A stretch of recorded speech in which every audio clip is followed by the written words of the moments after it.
Good morning, everyone. This is Patrick Russell, class of '89 and a Blue Jay. Welcome to episode 5 of the We Want More Vodcast. Winds up, takes it, goes forward, scores another one for Hopkins. The test was just called right in there.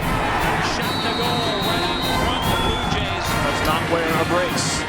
Never has shown any adverse effects. Harrison with it. Big shot. Scores! Kyle Harrison goes high. That's it. It's over. Johns Hopkins has won its ninth national championship. Pete, good morning. Good morning. Thanks for being here. Can't believe that we're kind of rolling through these. We're on episode 5 of the podcast. We're following up from a trip down to Chapel Hill and the Carolina Tar Heels. Quickly, just your thoughts about the game versus Carolina. Most importantly, it was good to come away from that with a victory and get the guys back here healthy. I thought we played hard, sloppy at times, but we dug in and made some important plays, picked up some tough ground balls, cleared it pretty well against a tough ride, and made the plays we needed to. I thought really the defining series of the game was multiple men down for a stretch of 2.5, 3 minutes.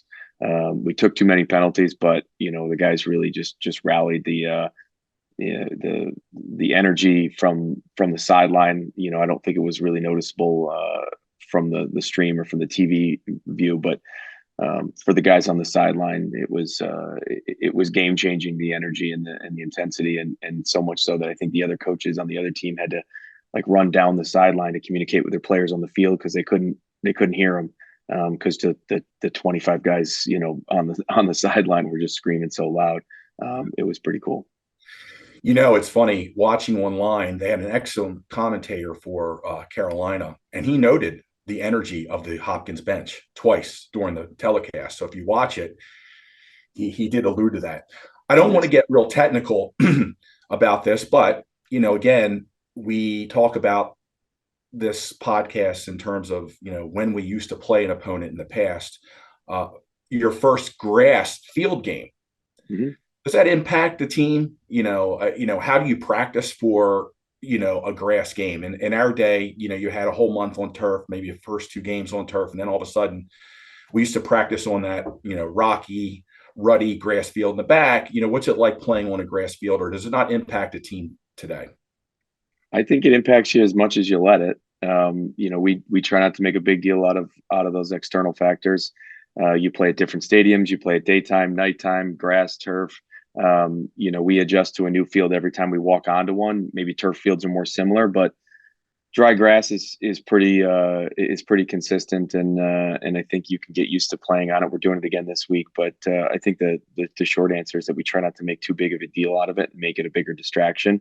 They got to get comfortable playing on it, but if it rains and it gets sloppy, I'm not sure really there's a way to prep for that anyway, because You're not really going to do that very often, and I don't know where I'm going to go find a mud pit to practice in. Sure. I don't know if I want to. Okay. So we just address it with the guys. It's going to be a different surface. Adjust to it when you get there. We can bounce back and forth from Homewood to the practice field. It's 2 different surfaces, but I think there's only so much that's really going to impact the game if you have a discipline and a focus on what the challenge is. Sure. All right. So 2 quick questions. Looking at the stats, we cleared at 100% rate for this game, which is pretty good. We had more shots on goal. We had more caused turnovers than Carolina. Is there something on offense you felt like we could improve on? Likewise, is there something on defense that you think that we can improve on? There certainly are. Offensively, we need to continue to move the ball better and have better fundamentals with our shot selection. I think some of the times we're shooting, sidearm or back foot or contested, we're getting some more blocked. I think we can keep working for a more open shot. I think that comes with the way that we can continue to move the ball with pace and move our feet and find a better, maybe an upgrade of our shot, if that's an easy way of saying it. Defensively, I think we've been pretty strong the last few weeks in half field defense, but it's more in the substitution and the transition stuff. We got to get more comfortable with, and that's a big test against Carolina. They push the tempo, they get up and out quickly on their end, so we had to get back quickly. They do run some substitution games. We handled most of them fairly well, but we gave up a few goals in that area where you can make some mistakes. It's a lot. You got offensive midfielders run through picks and stuff like that. So we're going to continue to clean that up. I don't think it's something that you can overemphasize in January and early February, because you got to get I think a little bit more of the basic stuff under control. But I think we're at that point now. It's going to have to be a bigger point of focus for us. Good. As a fan watching the game, Carolina in the first quarter in particular had a lot of turnovers, procedural calls, offsides, passes that went out of bounds. And you sometimes as a fan say, we got to score here. And it looked as though we may have forced some of our feeds, but then the offense sort of settled in. But it's, as a fan, you're like, take advantage of those mistakes and score. I always say the biggest mortal sin in lacrosse is a turnover to a goal. Sure. And you want to take advantage of that. Yeah, we ended up having a few transition ones later on. Pat Dean's caused a big one. Brandon Avila's picked up and motored down the field. There was another one, I think, between Brett, Martin, and might have been Patrick as well. But Hunter was the trail midi and made the one more pass to Angeles. So we started to find a little bit more rhythm there with the transition. Jackson Raposo had a big transition goal.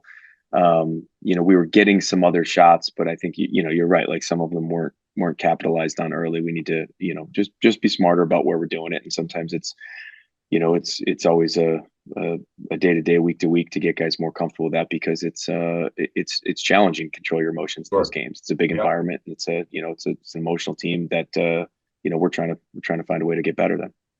Excellent. Let's talk about two players, if I may. Obviously, Garrett Degnan continued his streak of scoring a goal. I think the streak now is up to 35. It's also nice to see Garrett scoring goals sort of in a different manner, as opposed to sort of time and shoot. There's been I think he scored one on sort of a cut and feed, and he was, I think, goal line extended and scored. Nice to see that streak continue, correct? Yeah, Garrett's great. I mean, he plays hard. He's an aggressive shooter, so he's going to get shots off. Right. We just need to keep giving him opportunities and helping him find some space.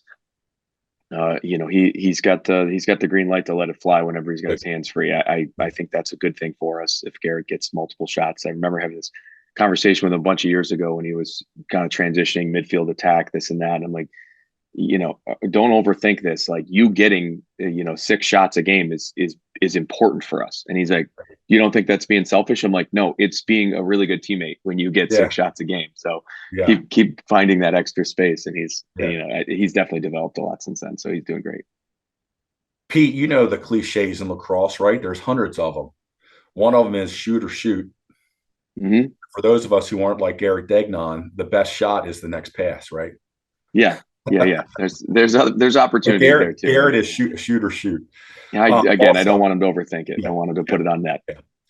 Pete, I like to talk about new players. The emergence of Jimmy Ayers had a great game, lightning quick, great at going to the cage. Tell us a little bit about Jimmy, Boston native, correct? Yeah, he's a Mass guy. Hockey, lacrosse kid, really, really good hockey player, tough, physical, athletic, not a huge stature, but physically plays with a jam that I think is unique. I mean, he's got a good burst and he competes hard. He rides like crazy when there's a turnover. He fights for ground balls. He's really good at those. I think he's really just had to be patient and take his time and let the game come to him. He had some freshman moments of the first few games, had some opportunities that were close, a couple of shots that didn't fall, and maybe some that he, pushed a little bit too hard at something. But I thought Saturday was just a great example of him finding his moment. And, he turned topside and stuffed one, and you could see the energy and the confidence the next time he touched the ball. And he was a part of 3 straight goals in I think a pretty decisive third quarter. Which built a lead that we ended up finishing on. So I thought it was huge for him to just, kind of see that first one fall and know that they're out there and, he can kind of build off of that. But I was proud of him, excited. The guys went nuts because they, they're big fans of his as well. And just really happy to see him continue to progress. Yeah, great, quick agility. Love seeing it. Look, in a game today that's, as you know, filled with transfers and grad students and fifth years due to COVID, it's always nice to Mm-hmm. see a freshman emerge who's Mm-hmm. going to be a real contributor to the program. So shout out to Jimmy. Mm-hmm. Lastly, Chase had a phenomenal game. I always say this is me personally. You want an ooh and ah goalie. What is an ooh and ah goalie? An ooh and ah goalie is a goalie that makes the saves he's supposed to make, correct? But makes you 4 or 5 times a game go, ooh, oh, Sure. ah. And he Okay. had a couple of those ooh and ah saves. He did. He did. I don't know how intentional that game plan is. I mean, completely understand your perspective on that. I really just want to make sure that they're making the saves they're supposed to. And I think Chase has been very consistent in doing those things. It felt like he had more than 13 saves because of how big some of them were. But your reaction to it is dead on. Like there was a handful of those that just he stole them. At the end of that man down stretch where, they finally got one in front and he took it. And, one of their first shots was a transition that, they fed a cutter down the middle and he, threw his hand over the top side and got it to his off shoulder. And, just great, competitive poise from him. And, Right. and he helps lead us back there. But, I thought he was the player of the game for us, even though it wasn't, astronomical from a statistical standpoint. It was just really timely and big saves. It felt like every one of them was crucial. Sure. Well, moving on, it's nice too that we're settling into the season. It's a little frenetic at first with multi games over a week. We're in a pattern now, briefly, where you can have a week to prepare for the next opponent. You have the Wahoos of Virginia next at Virginia. Quickly, what do you see? What do you want to watch out for? The pace they move the ball, the pace that they get out of their defensive end and press on the offense. It seems like they're always a threat. The second they pick up the ball, wherever they are, they'll throw it a 50-yard pass to somebody. They'll stuff the ball into the crease. They don't care how many times they force it. They're just ultra aggressive at getting shots off. They get a lot of shots off. Sometimes they're not the cleanest, and sometimes they don't fall, but sometimes they'll trickle in on them. So you just need to be really disciplined and make sure your focus is sharp for the duration, because one little mental lapse and there's a window opening. They got two of the best attackmen in the country that have been playing together for 4 straight years. They see each other very well, and they're just not afraid to throw the ball to each other, and it's a real challenge from the defensive side of the field. So overall they're big, athletic. They're a Virginia team. They're one of the top teams in the country. They do virtually everything well. They're good on the draw. They're good at the goal. Defense average is about 6'5", and they can all handle the ball. So they get it up and out pretty well. So we just need to play our game. We need to not overthink it. Play our game and be the toughest and most competitive versions of ourselves, and outplay them on the field. Great. Well, a little bit of a tradition piece here for you. Every game, I said before, seems like a rivalry game. Great game against Carolina, because those games always seem to be tight. Always great to play Virginia, a long time competitor of Hopkins. For those of you who don't know, we play for the Doyle Cup against UVA. And for those of you who don't remember, now I'm blanking on his name, Doyle Smith. Doyle Smith, sorry. The Doyle Smith Cup. My apologies. Mm-hmm.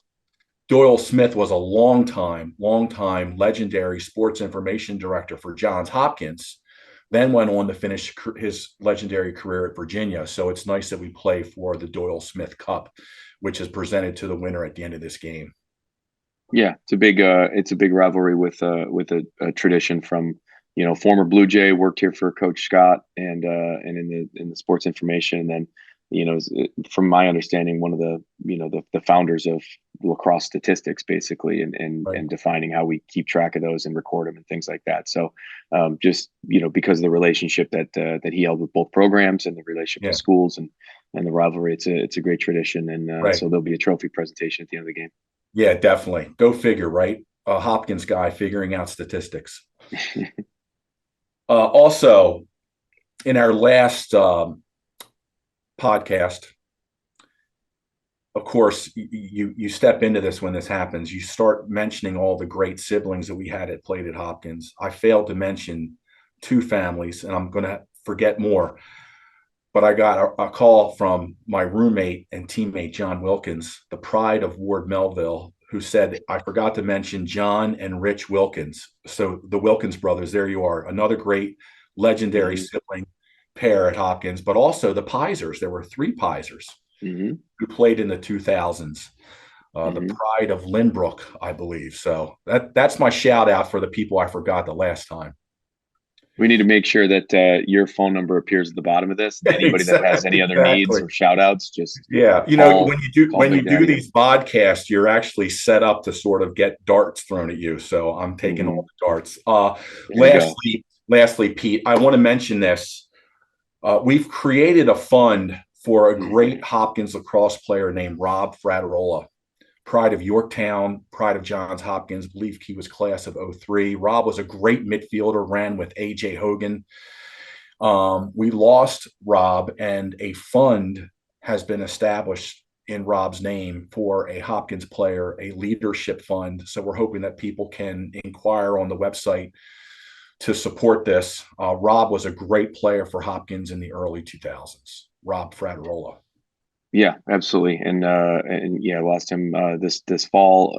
Not somebody that I knew very well, but had some interactions with him, was getting to know him. And just terrible news for him and his family. But I think in this and his teammates rallying around him and recognizing the impact he made on them as a teammate and as a competitor, and thought that this would be a great way to honor his legacy and his impact on this program for the future and forever. And so it'll essentially go to leadership development on the team and special programming and whatever we can do to enhance and enrich our guys' experience and develop them as young men, as teammates, and as leaders in recognition of Rob and his contribution here. I thought it was just an outstanding idea, and it seems like it's coming together pretty well, spearheaded by AJ and those classmates. Yeah, good leadership crew. I like to make one commentary if I could.